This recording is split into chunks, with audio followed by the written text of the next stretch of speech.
Radhe Radhe, welcome back to my channel topper stop. कैसे हो सब?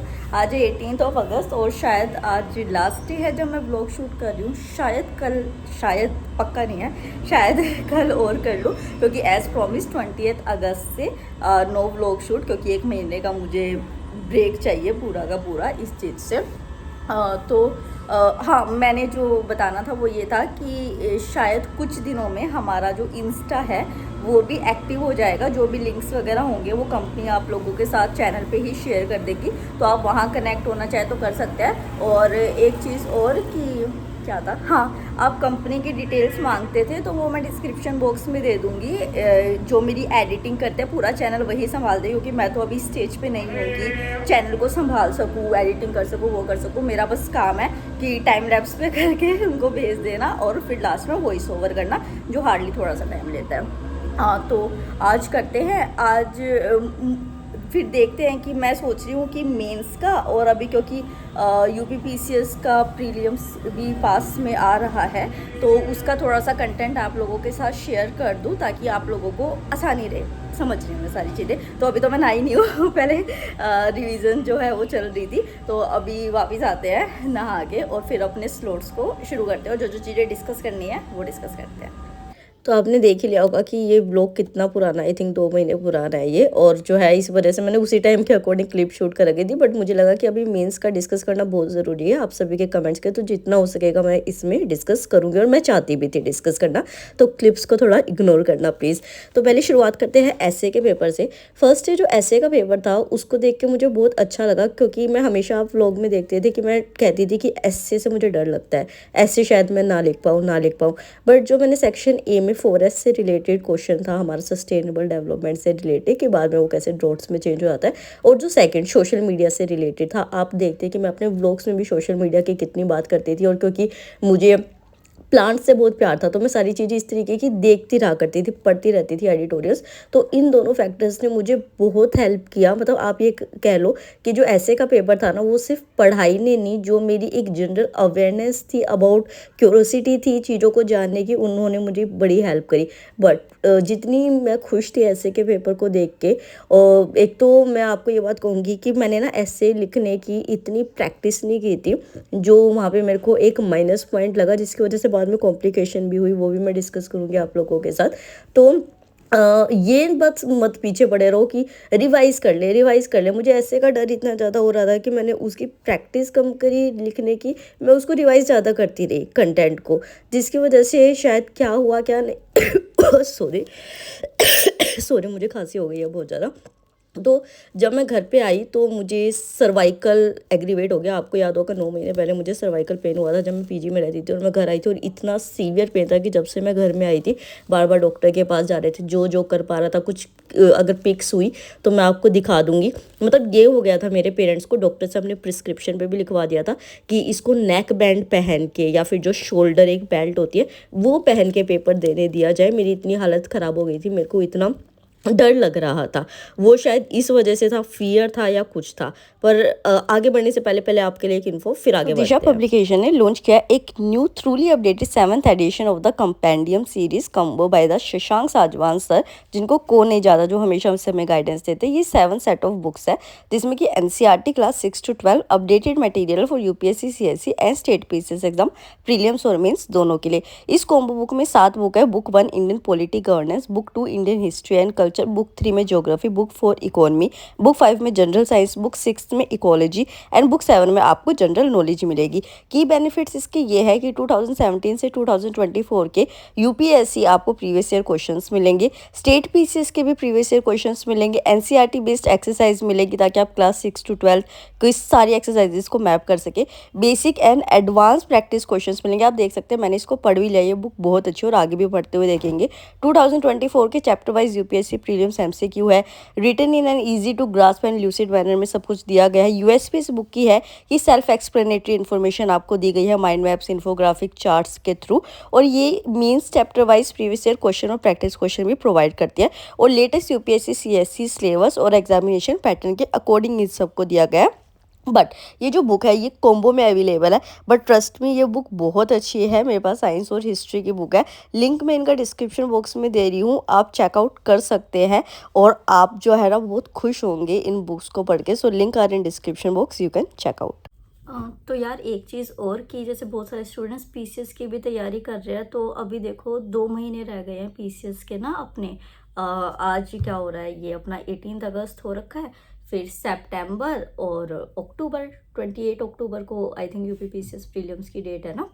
तो 2 महीने रह गए हैं। मॉक तो अब बिल्कुल लगाने शुरू कर दो। अगर आपको कॉन्फिडेंस नहीं भी आ रहा है ना मॉक लगाने का, और कई बार कुछ फाइनेंशियल रिस्ट्रेन भी होता है कि मतलब मॉक खरीद के लाए, फिर उतना कॉन्फिडेंस नहीं है, कहीं गलत ना हो जाए क्वेश्चन, फिर दोबारा खरीद के लाने पड़ेंगे। हर तरीके के स्टूडेंट्स होते हैं और हर तरीके के स्टूडेंट्स को इक्वल अपॉर्चुनिटी भी मिलनी चाहिए। तो आप ना एक काम करो, जो डिफरेंट डिफरेंट साइट्स होती है ना यूपी पीसीएस की जो होंगी, तो आप है ना वहाँ पे जाओ, या जो चैनल्स होते हैं तो वहाँ पे आप जो सैम्पल एमसीक्यूज होते हैं ना, 10 क्वेश्चन देख लो, 5 क्वेश्चन देख लो, वो डेली बेसिस पे करना शुरू कर दो, ठीक है। उसके साथ जो यूपीएससी 2025 के लिए ट्राई कर रहे हैं, उनको भी कुछ ऐसी साइट्स होती है जैसे इनसाइट्स होता है, या फिर जब हम ओनली आईएएस एक्सटेंडेड पे वो करते हैं ना, प्रीलियम बूस्टर करते हैं, तो लास्ट में सब 4 क्वेश्चंस देते हैं, वहाँ पे करो। जो पीडब्ल्यूएस पे एडिटोरियल आते हैं उसमें सर डेली 1 या 2 क्वेश्चन देते हैं लिखने का, तो वहाँ पे करो अगर आप एकदम से मॉक में इन्वेस्ट नहीं करना चाहते हैं तो। उसके साथ क्या कर सकते हो, हाँ, जो पीवाईक्यूज़ है, पीवाईक्यूज़ तो आपको रेगुलर करने हैं, चाहे आप पीसीएस के लिए जा रहे हो, चाहे आप यूपीएससी के लिए जा रहे हो। अगर मेरा प्री क्लियर हुआ है तो उसका जो पीछे रीज़न था वो पीवाईक्यूज़ थे कि मैं आपके बार पीवाईक्यूज़ अच्छे से करके गई थी।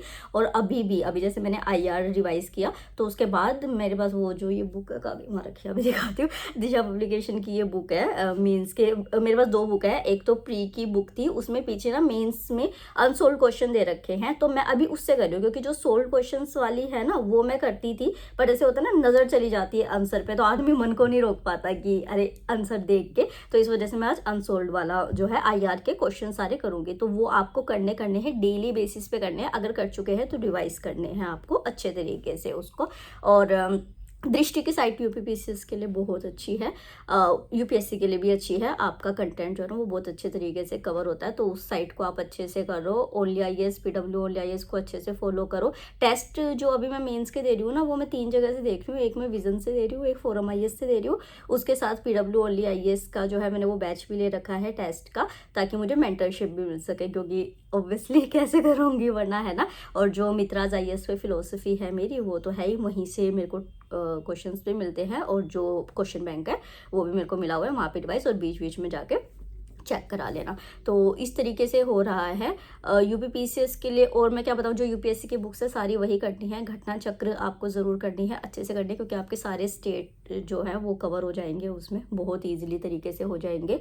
और उसके साथ डिफरेंट जो ये होते हैं चैनल्स होते हैं, उसमें बजट आता है, यूपी का इकोनॉमिक सर्वे आता है, यूपी की गवर्नमेंट स्कीम्स बहुत अच्छे से करके जाना आप, या जिस भी स्टेट की कर रहे गवर्नमेंट स्कीम्स जरूर करके जाना। उसके करंट अफेयर जो है वो अच्छे से करना, जो मंथली मैगजीन आती है या एनुअल मैगजीन्स आती है, वो मैं सारी आपके साथ ना शॉर्ट्स में, और आगे एक बार मेंस हो जाए फिर मैं अच्छे से सारी यूपी पीसीएस को ही कवर करूंगी।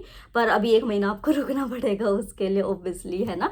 तो मैं शॉर्ट्स के थ्रू और वीडियो के थ्रू आपको बताती रहूंगी, बस you have to stay connected with me. और हाँ, वो सब्सक्राइब करना है और बेल आइकन पे क्लिक करना है, ऑल नोटिफिकेशन, ताकि आपको सारी शॉर्ट्स और वो नोटिफिकेशंस आती रहे। तो चलो अब हम आईआर के, क्योंकि रिवीजन हो चुका है, आईआर के जो पीवाईक्यूज है सारे के सारे, आज हम उन सब के आंसर राइटिंग करेंगे। चलो गॉट स्टार्ट। सॉरी यार, मुझे डिटेल शेयर करनी ज़रूरी थी, क्योंकि मैंने उसी टाइम से सारा शूट कर रखा था इन्फॉर्मेशन अबाउट द पीसीएस। हाँ, तो बात करते हैं। तो मुझे सर्वाइकल का पेन इतना ज़्यादा हो गया था, बट जब मैं रात को भगवान से तब प्रे करके सोई और सब हुआ, तो अगले दिन मैं बिल्कुल ठीक थी। GS1 का पेपर मेरा बहुत अच्छा था, बहुत बहुत बहुत ज़्यादा अच्छा था। GS2 पेपर भी अच्छा था, मतलब प्रिडिक्टेबल था। मुझे खुशी थी कि चलो ठीक है, मैंने किया। और सेकेंड डे जो है वो मुझे ना सर्वाइकल का पेन हुआ कोई भी, और मैं पेपर को अच्छे तरीके से कर पाई। बट वहाँ पे मोस्टली स्टूडेंट्स खुश थे उन पेपर्स को देके, तो हो सकता है कि भाई स्कोर बढ़ जाए। फिर नेक्स्ट डे आते हैं GS3 और GS4 पे। GS3 का पेपर भी बिल्कुल सिलेबस में जो पॉइंट्स दे रखे हैं, मतलब जैसे मेरे नोट्स प्रिपेयर थे ना उसी तरीके से आ रखा था। GS3 भी हो गया। अब खुशी थी कि GS1, 2, 3 तो अच्छा हो गया बट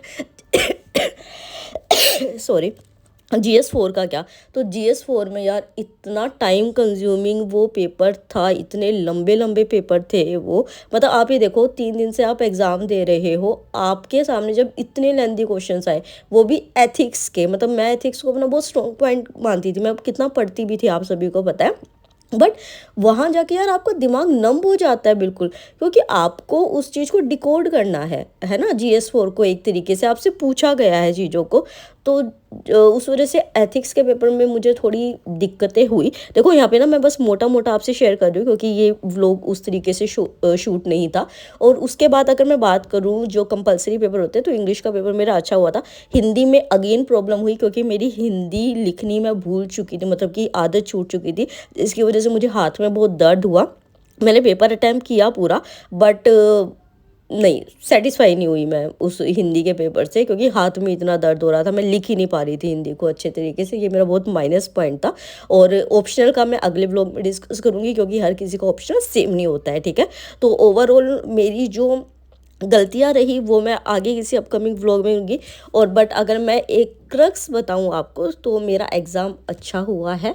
अब जो है वो मेरी किस्मत, जैसा होगा जैसा नहीं होगा, जिसको जो नेगेटिव बोलना है आप बोल सकते हैं, मोस्ट वेलकम। बट ये बात याद रखिएगा कि अगर आप किसी के बारे में गलत बोल रहे हैं, आप दूसरे पे ब्लेम्स लगा रहे हैं, तो वो सारी चीज़ें आपके सामने भी आएंगी।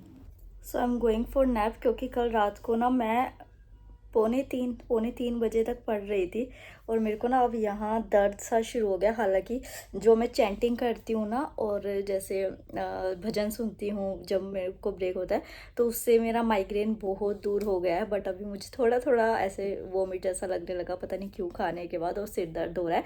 तो आज का व्लॉग यार छोटा था, कुछ ज़्यादा दिखाने का नहीं था, क्योंकि इसके बाद भी अगेन आज पूरा दिन आंसर राइटिंग ही होगी, तो बार बार वही चीज़ क्या रिपीटेडली दिखाऊँ। तो जितनी भी चीज़ें आप होंगी, लिंक्स आपको नीचे मिल जाएंगे, तो आप वहाँ पे जाके चेक कर सकते हैं। सो बाय बाय, राधे राधे, ध्यान रखना अपना, चैंट करते रहो, खुश रहो, पढ़ते रहो, बाय।